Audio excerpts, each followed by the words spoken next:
Bonjour, on m'a demandé de dire quelque chose sur mon roman et me voici. Donc, quand je suis arrivé aux îles Solovki, qui sont au milieu de la mer Blanche au nord de la Russie, j'ai eu l'impression de voir sous les yeux un lieu tragique.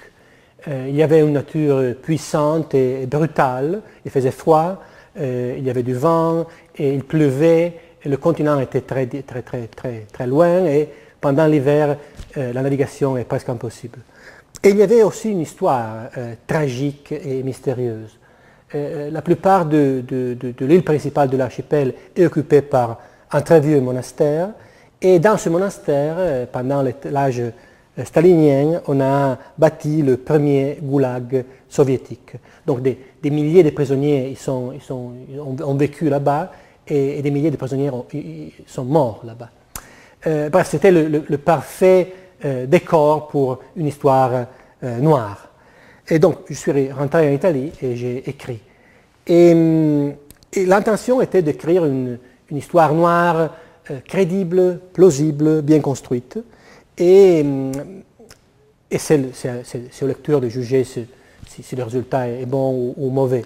Mais l'intention était aussi d'écrire quelque chose sur la génération des gens qui ont à peu près 30 ans en Italie et qui vivent une sorte de longue et assez ridicule fin de jeunesse. Donc, si vous voulez, un roman noir générationnel. Et donc, j'ai mis au centre du roman une disparition. 3 jeunes hommes de Florence se rendent aux îles Solovki pour travailler à la restauration du monastère et disparaissent.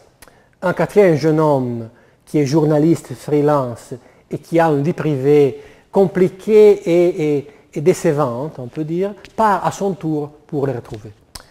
Et ce qu'il va découvrir, c'est bien la vérité sur cette disparition, mais aussi les raisons d'un malaise, justement générationnel, que, au fur et à mesure qu'il poursuit son enquête, il comprend être son propre malaise.